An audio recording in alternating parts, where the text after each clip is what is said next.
하나님 말씀은 에베소서 5장 15절에서 21절까지 말씀입니다. 에베소서 5장 15절에서 21절까지 말씀 제가 읽겠습니다.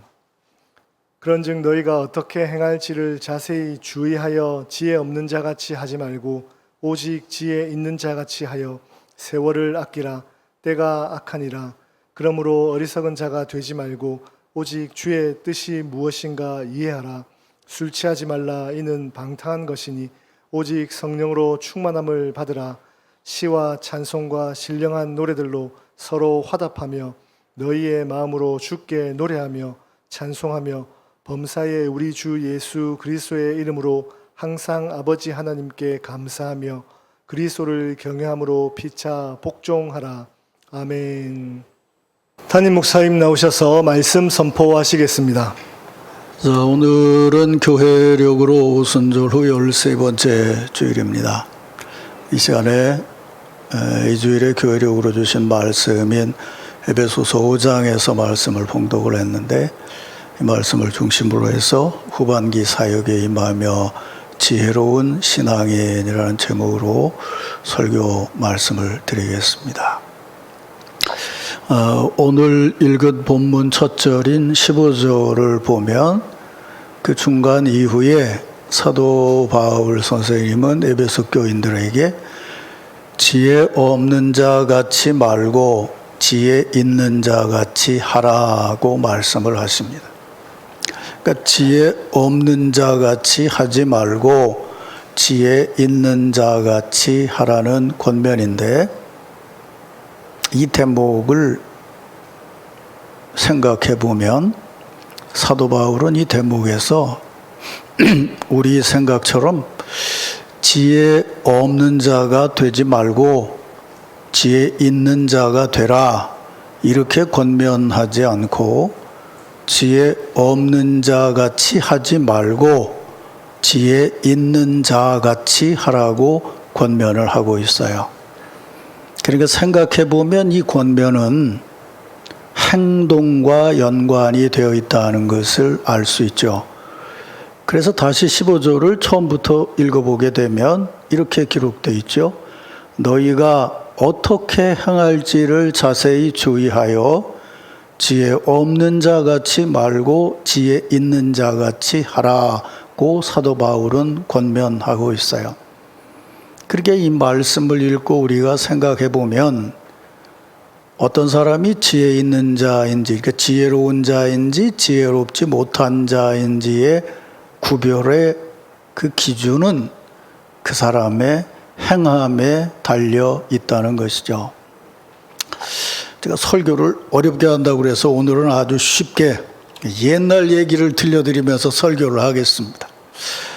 이 목소리가 좀 노인 같아야 되는데, 옛날 어느 마을에 내외가 살고 있었습니다.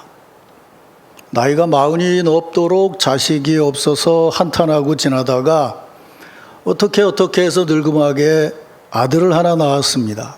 얼마나 귀한 아들이겠어요. 그래서 금이야 오기야 정말 말 그대로 불면 꺼질까 쥐면 터질까 그렇게 고이 키워왔어요.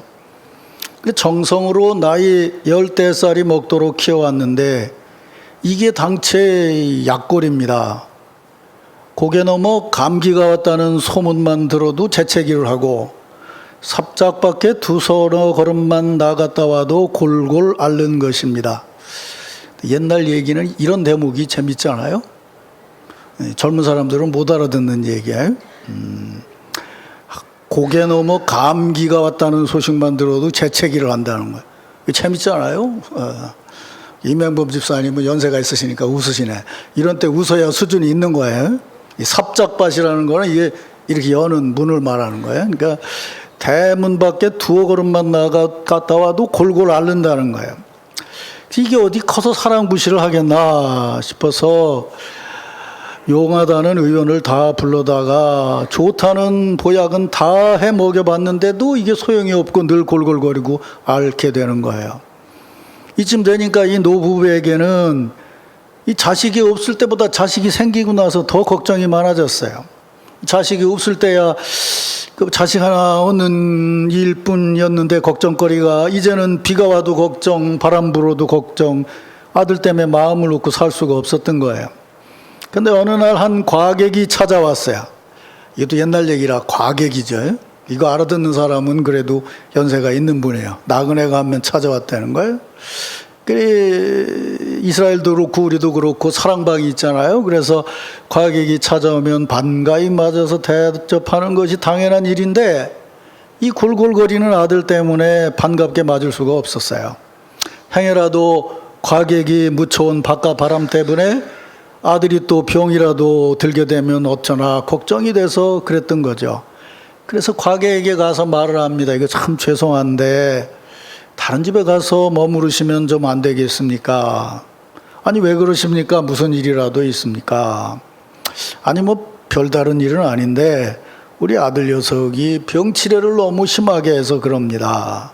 그리고 이런저런 얘기 사연을 들은 과객은 그래요? 그렇다면 제가 더더욱 머물러 있어야 될 것 같습니다. 그리고 얘기를 하는데 가만히 들어보니까 이 양반이 병깨나 좀 볼 줄 아는 의원인 것 같은 생각이 들어서 그 과객을 맞아들이고 정성껏 대접한 후에 아들의 병을 좀 봐달라고 요청을 했어요.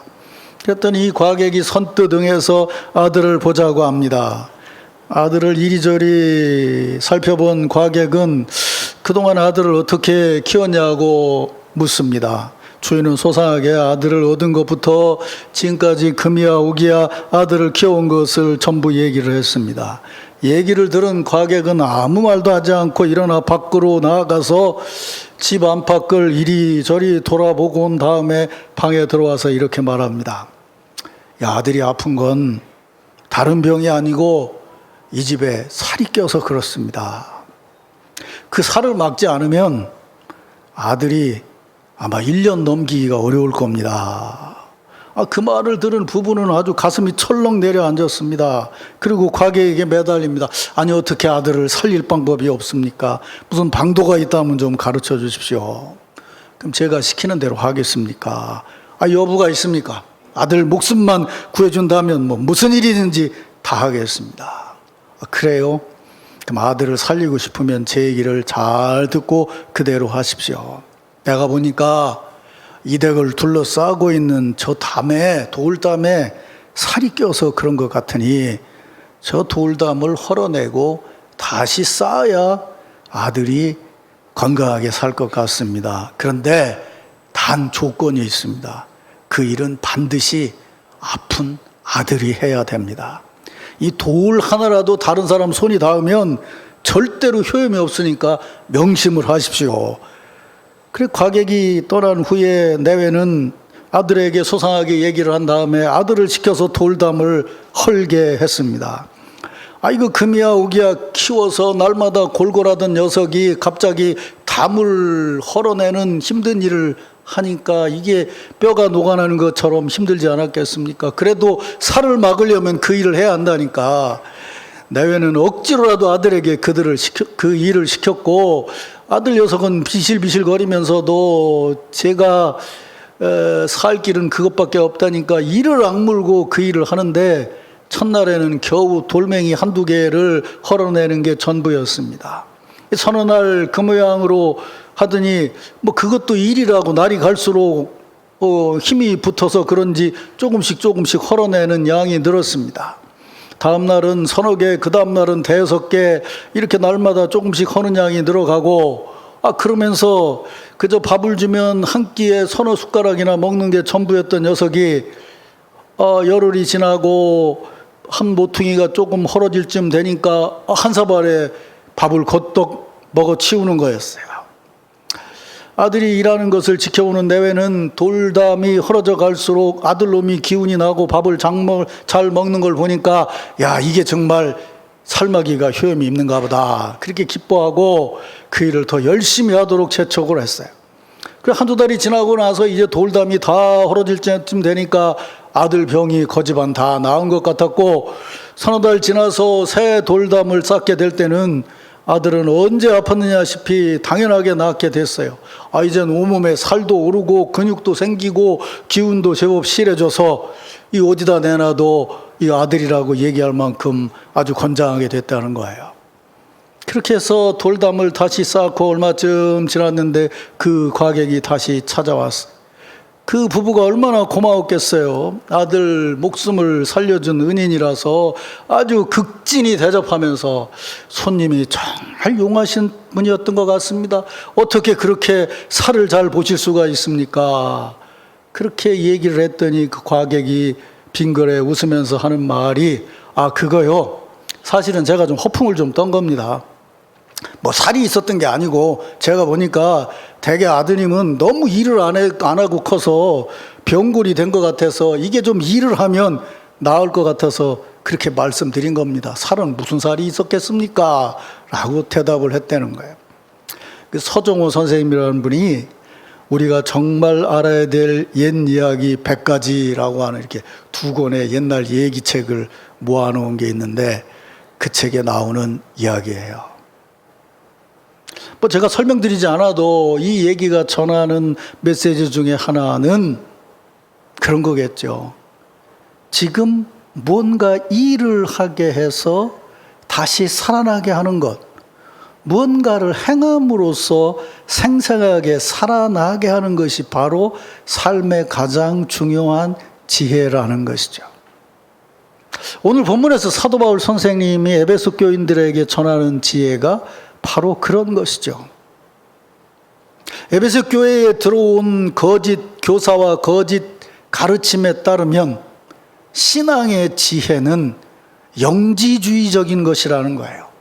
몸이나 일은 버려두고 머리와 영이 살아서 신비한 지식을 탐구할 때 수준 있는 신앙에 올라간다고 얘기를 하면서 신앙인으로서 바르게 일해야 되는 것을 거부하도록 이끄는 신앙이 에베소 교회에 들어와 있었던 거예요.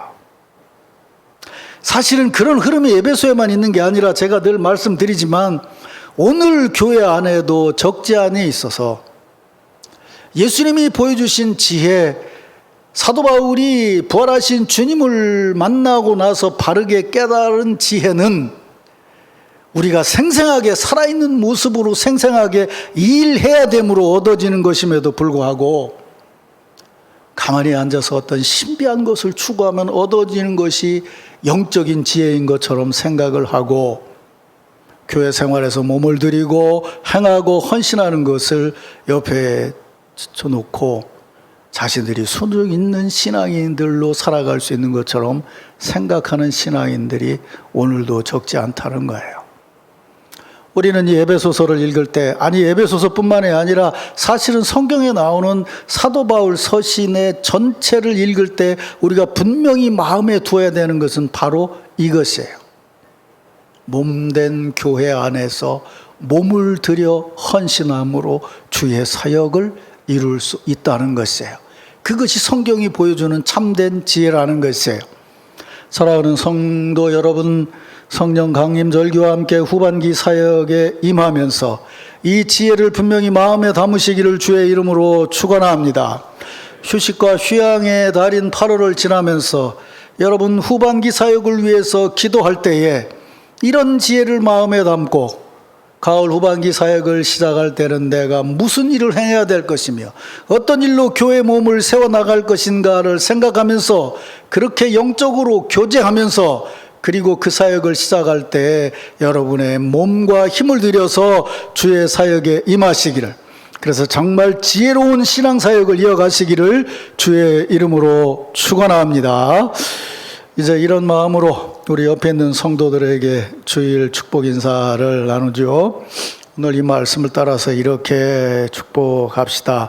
우리 바른 행함으로 지혜롭게 삽시다. 이렇게 축복하십니다.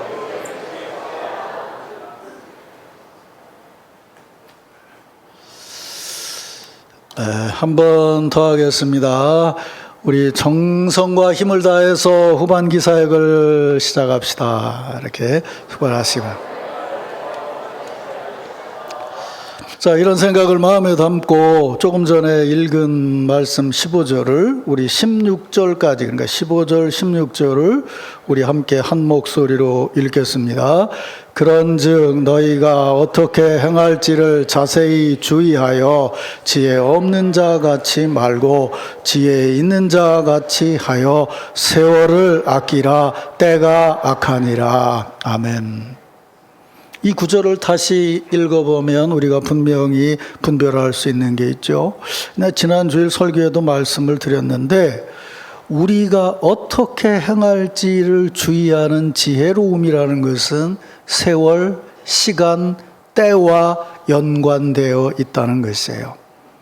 우리는 몸을 가진 인간이기 때문에 분명히 지금 여기서 시간 안에 살아가고 있는 존재라는 것을 분명히 인정하고 분별하고 그리고 그런 모습으로 주의 일을 행해야 합니다.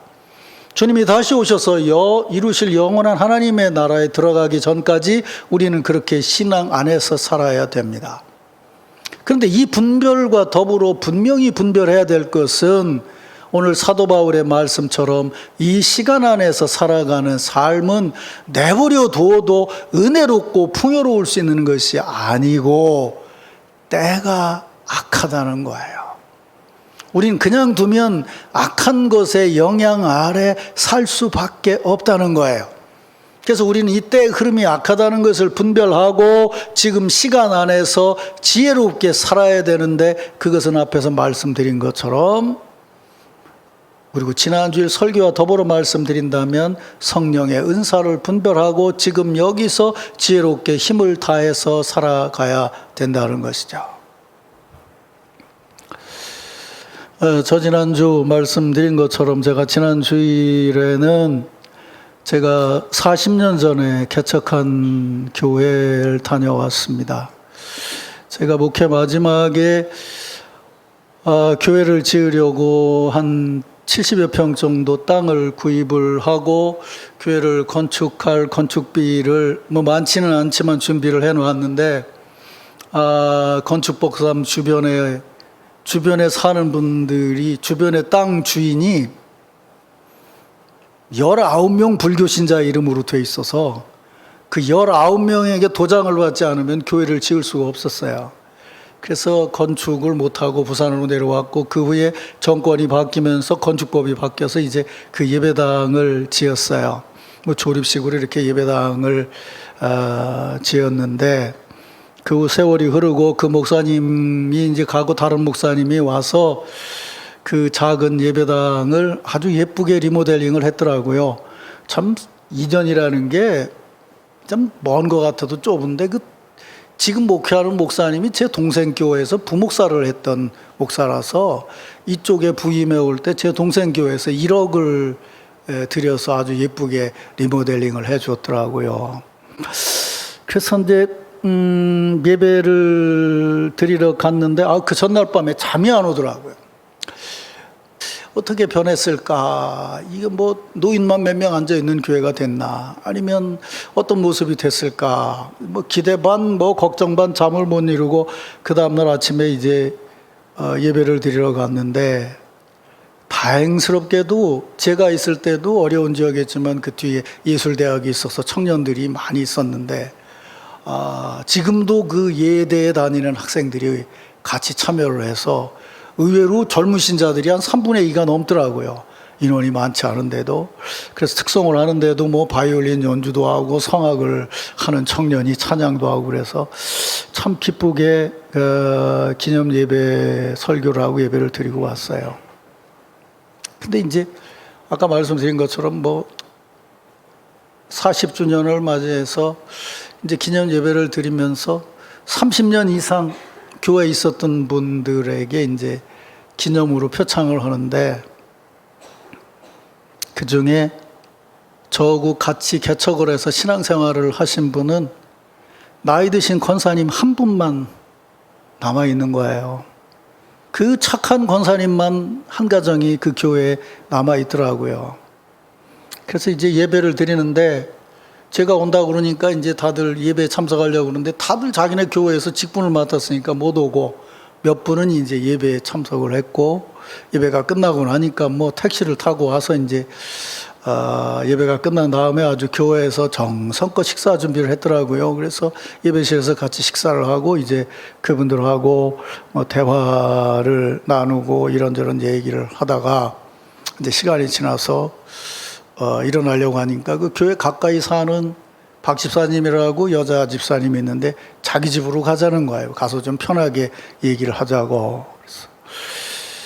그래서 갔더니 제가 거기 목회할 때 35년 전에 그 아파트로 이사를 했는데 그 아파트에 그냥 살고 있더라고요. 내가 그 이삿짐을 같이 날려줬는데 들어가 보니까 그분이 참 예쁘고 착하고 솜씨 좋고 아주 순수한 그런 신앙인이었어요. 그런데 오래전에 그 육군 준이었던 남편이 암으로 세상을 떠나고 딸 둘을 키우며 살았는데 이젠 그 딸 둘이 잘 커서 제 어머니를 아주 잘 모시고 있더라고요.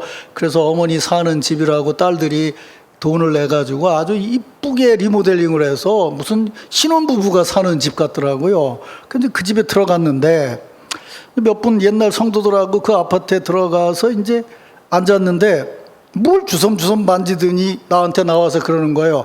목사님 갈아입으세요. 그래요. 그래서 뭔데? 그랬더니 이거 저 잠옷하고 티셔츠니까 갈아입으라는 거예요. 날 보고. 그러면서 하는 말이 목사님 원래 양복 입고 있는 거 싫어하잖아요. 그러니까 빨리 갈아입으라는 거예요. 아유 괜찮다고 그랬더니 갈아입으라는 거예요. 옆에 있는 권사님들이나 집사님도 목사님 그런 분인 줄 아는데 뭘 안 갈아입고 있냐고 갈아입으라고 그러는 거예요. 그 들어가서 이 잠옷을 갈아입으면서 생각을 하니까 아니 이게 지금 30년 만에 처음 만났는데 내가 30년 만에 처음 만난 친구들을 만나서 얘기를 하려면 그렇게 친했어도 서먹서먹하고 그냥 형식적인 인사를 하는데 아니 이 집사님은 30년 헤어진 지가 30년이 넘었는데 아직도 나를 자기 교회 목사로 생각하는 거예요. 옛날 개척교회 때 목사로 생각을 하고 편하게 있으라고 잠옷을 갈아입으라는 거예요. 그래서 다른 사람 다 옷 입고 있는데 나 혼자 잠옷 입고 앉아 있었어 거기. 편하게 앉아 있으라고 그러는 거예요. 야, 이 참 이 뭐라고? 난 여기 남촌교회 갖고 20몇 년인데 나보고 잠옷 입으라는 사람을 못 봤거든 내가. 근데 이게 도대체 이걸 어떻게 해석을 해야 되나? 그래 이제 뭐 옛날 얘기들을 쭉 하는데 그 집사님 남편이 대관령에 있다가 이제 그쪽으로 이사를 했어요. 군인이라서. 근데 자기 처음 교회 그 등록했을 때 얘기를 하는 거예요. 자기가 대관령에서 이사 와가지고 교회를 못 정하고 이러고 있는데 자기 옆에 그 우리 교회 나간다는 집사님 집이 있어서 그 집에 놀러 갔는데 그때가 추석 명절 전이었는데 웬 젊은 목사님이 들어와가지고 소고기를 한 근 사가지고 하고 집사님 명절세라고 주더라는 거예요. 그러고 나서 봤더니 그 젊은 목사님이 집집마다 다 다니면서 소고기를 한 근씩 나눠주더라는 거예요. 그래서 자기 생각에 이 세상에 목사님이 소고기를 한 근씩 사서 나눠주는 교회도 있나. 그래서 교회를 그 교회 개척교회 나왔다는 게 나는 그 기억이 전혀 안 나요. 근데 그 어려운 집 집사님하고 내가 기억나는 거는 내가 그때 뭐 어려운 시절이니까 양복이 한 2벌쯤 됐는데 그때 추석 명절에 이 양반이 너무 가난해가지고 시골을 가야 되는데 양복이 없다는 거예요. 그래서 내가 설교할 때 입던 양복을 줬어요. 입고 가라고. 그랬더니 그 양반이 갔다 와가지고 양말을 3컬레 사왔더라고. 내가 그건 기억을 하는데 이 소고기 사서 나눠준 건 난 기억이 안 나는데 그 얘기를 하더라고요. 그래서 참 뭐 하여튼 뭐 좀 뭐라고 얘기하기 어려운 그런 느낌을 받고 있었어요. 근데 그 아까 얘기했던 그 한 분 교회에 남아있던 그 권사님은 진짜 천사 같은 분이에요. 난 그분이 교회 앞에 그 2층 집에 아직도 사는 줄 알았는데 보니까 한 3번 정도 죽을 고비를 넘기고 딸들이 인천에 살고 있는데 딸들이 모시고 있더라고요. 그래서 40주년 기념 예배를 드리고 제가 온다니까 이 허순덕 권사님만큼이나 펴지지를 않아요. 근데 그게 옛날에 나하고 개척했던 허순덕 권사님 있는데 그 양반도 그렇게 구부러졌더라고 또. 근데 그게 구부러져가지고 거기로 온 거예요. 근데 그 허리도 굽고 잘 펴지도 못하면서 내가 강단에 서니까 그냥 좋아서 웃고 뭐하고 내려오자마자 목사님 어떻게 왔냐고 KTX로 왔냐 차로 왔다 그랬더니 뭐 피곤하지 않냐 어디서 주무셨냐 이러고 걱정을 해요. 근데 그분이요 진짜 천사 같은 분이에요. 제가 전에 한번 얘기했나요? 교회 개척하고 3년쯤 돼가지고 주동했던 집사님이 4억 정도 부도를 내고 3개월쯤 돼서 부도 내고 갔어요. 그런데 그거하고 연관돼가지고 이제 빚을 받으러 이제 간 거예요. 젊은 애네 집에 빚을 받으러 갔는데 가보니까 너무 못 사는 거예요. 이 빚 받으러 간 아주머니가 자기 금반지를 빼주고 온 거야. 이거 가지고 뭐라도 끓여 먹으라고. 그렇게 착한 분이에요. 그 몇 년 전에 그 양반이 팔순 됐을 때 제가 장례식이 있어서 거길 갔는데 같이 이제 식사를 하러 모였어요. 그때 그 양반 뇌수술을 하고 와서 있는데 같이 밥을 먹고 카페에 이렇게 앉아 있는데 이 양반이 자꾸 그러는 거예요. 내 구두 이거 우리 딸이 사준 건데 이거 새 거고 참 좋은 거야. 그래요. 그래서 이 양반이 뇌수술을 해서 좀 이상한가? 자꾸 그 얘기를 하는 거예요. 옆에 앉았는데. 근데 내가 이렇게 보니까 그 얘기를 하는데 그냥 하는 게 아니고 우리 집사람 구두를 쳐다보면서 그 얘기를 하는 거야. 그러니까 이 할머니가 보기에 이게 목사님 사모님 구두가 자기 거보다 낡았다 이거야. 그러니까 딸이 사준 이 새 구두 이걸로 갈아 신고 가라는 얘기였더라고. 그렇게 착한 분이에요. 그러니까 다른 양반들이 다 교회를 떠났는데도 자기는 교회를 지켜야 된다고 그래서 끝까지 지켰고 그 남편이 내가 있을 때는 예수를 안 믿었는데 장로님이 되셨어요. 그 교회에. 그래서 교회를 끝까지 지키고 했어요. 그 마지막에 이제 얘기를 하다가 이 양반이 이제 수술하고 그러니까 너무 힘들으니까 이제 올라가셔야 되겠다고 이렇게 나왔어요. 그때 그분이 승용차에 타면서 화장실 갔다 내리니 부축하고 가는데 날 보고 이러는 거예요. 목사님, 이제 나 목사님을 다시는 못 볼 것 같아. 그러니까 나중에 천국에서나 우리 봐요. 그렇게 얘기를 하는 거예요. 근데 그 얘기가 그냥 얘기로 들려지질 않더라고요. 그냥 승용차에 타고 딸이 이제 인사를 하라고 유리를 내리니까 손을 이렇게 내밀어서 손을 잡았는데 손을 놓지를 않는 거야. 그러면서 그냥 통곡을 하고 그래. 막 엉엉 우는 거예요. 그러면 거기 같이 있던 신자들이 다 울고 그러고 그래서 제가 그랬어요. 걱정하지 말라고. 나 조금 있으면 은퇴하니까 은퇴하면 내가 차 가지고 인천에 갈 테니까 그때까지 살아있으라고. 그때까지 돌아가시면 절대로 안 된다고 살아 계시라고. 그럼 내가 갈 거라고. 그리고 인사를 하고 헤어졌는데 모두가 다 울었어요. 나중에 천국에서 만나자라는 얘기가 그렇게 생생하게 와닿았던 때가 없었던 것 같아요. 우리는요, 저도 그렇고 여러분도 그렇고 지금 이 얘기요. 그런즉 너희가 어떻게 행할지를 자세히 주의하여 지혜 없는 자 같이 말고 지혜 있는 자 같이 하여 세월을 아끼라 때가 악하니라 라는 이 말씀을 두렵고 딱딱한 교리적인 말씀으로 들을 때가 많았어요. 말세가 가까웠으니까 지금 주의하고 잘 행동해야 지옥 안 가고 천국 가서 살 수 있다. 이런 딱딱한 교리적인 말씀으로 들었고 그런 교리를 잘못 이용해서 지옥 안 가고 천국 가려는다는 얘기에 현혹돼서 이단에 끌려간 사람들이 지금 너무도 많이 있어요. 그러나 제가 40여 년 목회를 하면서 겪었던 일과 이즘 다시 말씀을 보고 목회 현장에서 일어났던 이런저런 일들을 보면서 이 말씀을 다시 읽을 때 이건 절대로 딱딱한 형식적인 교리의 말씀이 아니라는 거예요. 신앙인은 언제나 성령의 감동하심을 따라 받은 은혜와 사랑으로 감사하며 살아야 합니다. 믿습니까, 여러분? 아까 우리 찬양대가 찬양하면서 그랬어요. 한 걸음 한 걸음. 그 얘기를 이렇게 해석해 보면 뭘까요? 첫 걸음을 뛸 때도 그렇게 살았어야 되고 두 번째 걸음을 뛸 때도 그렇게 살아야 되고 지금 내가 또 한 걸음을 걸 때도 지금 그렇게 살아야 된다는 거예요.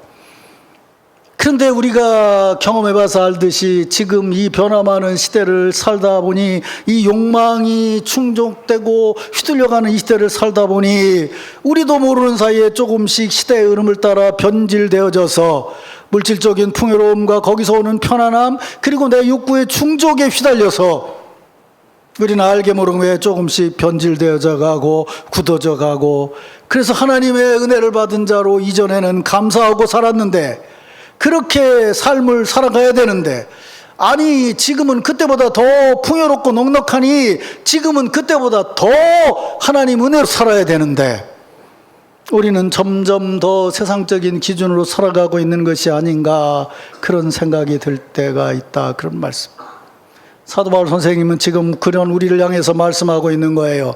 그런즉 너희가 어떻게 행할지를 자세히 주의하여 지혜 없는 자 같이 말고 지혜 있는 자 같이 하여 세월을 아끼라, 때가 악하니라. 지금도 여전히 하나님의 은혜 안에서 나 자신을 보고, 지금 이 시간도 성령께서 내게 주시는 깨달음과 은혜 가운데 더 풍성한 그 은혜 안에서 그렇게 살라고 말씀하고 있어요. 아까 여러분 봤어요? 지휘자가 섰는데 일어나라는 사인도 하기 전에 이병숙 권사가 얼른 일어나더라고. 얼마나 찬송을 하고 싶었으면 먼저 일어났겠어. 그거요.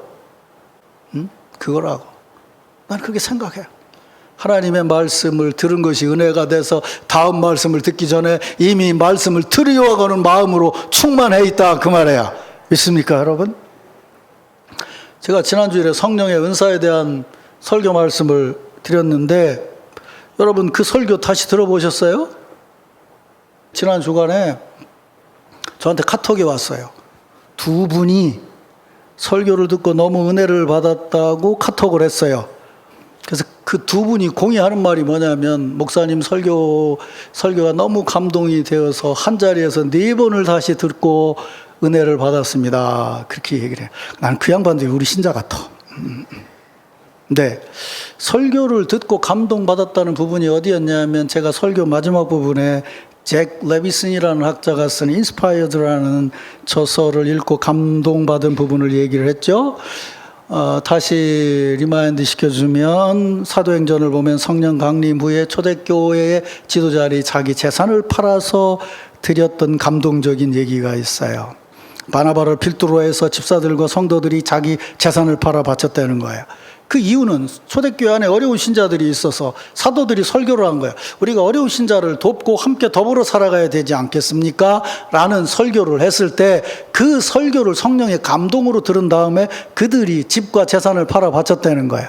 이 대목에서 중요한 것은, 설교를 듣고 그들이 어렵다는 얘기를 듣고 그들이 어려운 것을 계산해서, 그러니까 빌립처럼 한 사람이 떡을 먹으려면 얼마가 들고 여기 있는 사람들이 몇 명이니까 떡값을 계산하면 200데나리온이 들어야 된다라고 계산한 것이 아니고, 말씀을 듣고 자기가 받은 성령의 감동대로 내가 은사가 있다면 이 은사 안에서 어떻게 풍족하게 주님의 말씀대로 응답하고 살아갈 수 있겠느냐라고 해서 응답했다는 거예요. 집을 팔지 않아도 그 사람들을 먹일 수 있었음에도 불구하고 자신이 받은 은사대로 그렇게 응답했다는 거예요. 그 얘기를 듣고 대학 교수하고 선교사가 감동을 받았다는 거예요. 우리도 그랬어요. 교회는 필요한 사람들이, 필요한 것이 있는 사람들이 그냥 돌아가게 만들어서는 안 된다, 필요한 것을 중심으로 채워야 된다라고 들었는데, 성령의 은사는 필요한 것을 채우는 것이 아니라 내게 주신 은사의 충만함대로 그 필요성을 위해서 헌금하고 섬기고 일한다는 것이에요. 믿습니까, 여러분? 그리고 이런 신앙이 되려면 오늘 지금 말씀드리는 거예요. 그게 한 번에 되냐고요? 아니에요. 시간이 지나가면서 점점 더 그런 실천을 해 나가면서 그 은사의 실천이 커져가는 거예요. 그래서 사도행전에 보면 여러분 잘 아시죠?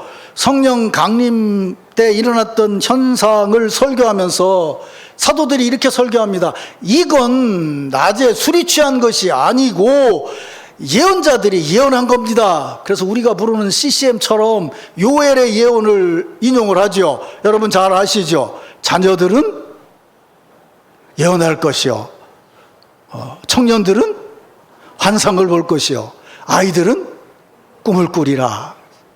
그게 이루어진 거라는 거예요. 그런데 학자들은 이렇게 말해요. 절대로 그날 그 시간 초대교회에 이런 현상이 나타나지 않았다는 거예요. 거기 어디 자녀들이 예언한다는 게 나와 있냐는 거예요. 초대교회 없다는 거예요. 청년들이 환상 봤다는 게 있냐는 거 없다는 거예요. 그럼 이게 무슨 얘기냐는 거죠. 이미 성령이 임하기 전에, 오래전에 예언자들을 통해서 주의 말씀이 임하고 성령이 임하시게 되면 이런 은혜의 역사가 나타날 거라는 것을 비전으로 보게 했고, 그 비전을 따라서 예언자들이 그런 말씀을 전하면서 그런 신앙의 삶을 자가도 실천해 오고 왔더니, 어느 날 성령께서 임하신 날 그 놀라운 은혜의 역사가 풍요롭게 나타났다는 거예요. 그래서 의미상으로 그들이 예언을 하고 비전을 보고 꿈을 꾸면서 변화된 행동을 살아갈 수 있었다는 거예요. 제가 지금 말씀드리려고 하는 것이 뭔지 아세요? 우리가 처음 예수를 믿었을 때 성령의 감동으로 깨달은 것보다 한 걸음 한 걸음 주님을 따라서 삶을 살아왔다면, 성령의 감동으로 응답하는 삶을 살아왔다면, 지금 아무리 때가 악하고 힘들어도 우리는 여전히 주의 말씀을 따라 내게 주신 풍성한 은사대로 응답하고 섬기며 살아가야 한다는 거예요. 믿습니까, 여러분? 초대교회에 성령이 임했어요. 성령이 임한 다음에 모든 일이 잘 됐나요? 아니에요. 지독한 박해가 다가왔어요. 그 사람들 도망갔어요. 도망가서 어떻게 했나요? 도망가서도 성령의 풍성함으로 일하고 복음을 전했어요. 그래서 세워진 교회가 안디옥 교회인 거예요. 거기서 세계 선교의 발판이 세워진 거예요. 지난 주간에 던칸 데렛이라고 하는 영국의 신학자가 쓴 글을 읽어봤어요. 이 양반은 아마 인도에서 사역을 했던 것 같아요. 그래서 인도하고 뭐 영어를 연구하고 뭐 신학을 연구했는데, 내 세상에 일다일다 이렇게 어려운 영어책은 내가 처음 본 것 같아요. 진짜 영국 사람이 쓰는 영어는 어려운데, 근데 그 어려운 책을 읽으면서도 마음에 와닿는 게 하나 있었어요. 그건 뭐냐면요, 그분 이런 얘기를 해요. 그 책 제목이 뭐냐면 Jesus Audience라고 되어 있으니까 예수님의 말씀을 듣는 청중들이라는 제목의 책이에요. 네. 그러니까 예수님이 말씀을 전할 때 그 말씀을 듣던 유대 청중들은 지금 우리하고 달랐다는 얘기를 하려고 그러는 거예요. 근데 그 중에 재미있는 것이 뭐냐면, 유대인들은 이렇게 생각했다는 거예요. 인생은 예측할 수 없다. 미래에 대해서 맹세하는 것은 어리석은 것이다. 그러면서 무슨 얘기를 하냐면, 그들의 언어에는 단순 미래 시제가 없다는 거예요. 유대인의 삶에는 미래를 생각하는 단어가 없다는 거예요. 그러니까 행동을 얘기할 때 이렇게 얘기한다는 거예요. 내가 쉽게 얘기합시다. 어제 무슨 일을 했으면 좋겠다고 생각했는데 그 일을 오늘 했다. 그러면 그것은 영어를 아는 사람들은 알겠지만 현재 완료 시제로 얘기한다는 거예요. 어제 일을 해서 오늘 됐다라고 얘기한다는 거예요. 그리고 어떤 행동을 결심해서 행할 때 I do라고 얘기해요. do it라고 얘기한다는 거예요. 지금 현재 시제로 얘기한다는 거예요. 유대인들은 그렇게 생각하고 살았다는 거예요. 그게 삶의 중요한 자리였다는 거예요. 그런데 오늘 현대의 우리 삶을 살면서 이런 삶은 굉장히 어리석은 것처럼 얘기해요. 왜냐? 우린 미래를 계획해야 되고 미래를 준비해야 돼요. 그러나 아무리 미래를 준비해도 우리는 너나 할 거 없이 시간에 조금 차이는 있지만, 영혼과 비교하면 아무런 분별도 되지 않을 차이가 있지만, 우린 솔직히 말하면 시한부 인생을 살아가고 있는 거예요. 그게 70이냐 80이냐 100년이냐의 차이지, 영혼과 비교해보면 전혀 분별될 수 없는 지극히 짧은 시간을 살아가고 있다는 거예요. 그런데 지금 여기서 내가 무엇을 하고 살아가느냐 하는 것이 나의 삶을 정하게 된다는 거예요. 그리고 그 삶은 과거의 삶에서부터 여기까지 이어져 오고 있는 거라는 거예요. 제가 청주교인들 얘기만 했으니까 이제 우리 교인 얘기도 해야지. 어제 그저께구나. 지난 주간에 약속을 해서 김득중 집사님 부부를 만났어요. 목사님 가시기 전에 식사라도 하자고 그래서 만났어요. 만나서 식사를 하는데 김득중 집사님이랑 박경수 집사님이 저 이맹범 집사님 부부도 모시고 부목사님도 모시고 식사를 하면 어떻게 하냐. 아유 좋다고. 그래가지고 같이 이제 식사를 하고 커피를 마시러 갔는데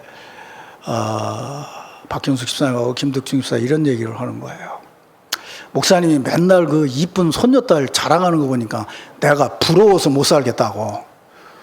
그래서 요번에 가시면 우리 아들 녀석이 장가를 안 가려고 그래서 난 손주 보긴 틀린 것 같으니까 손주 좀 하나 구해달라고 나보고 그러더라고요. 근데 농담처럼 얘기를 하는데, 첫 번 우리가 2018년에 갔을 때 빛도온 교회라는 교회 갔는데 요만한 아기가 나와가지고 아이가 나와서 악보도 없이 You Raise Me Up이라는 노래를 부르는데 얼마나 감동적이었는지 몰라요.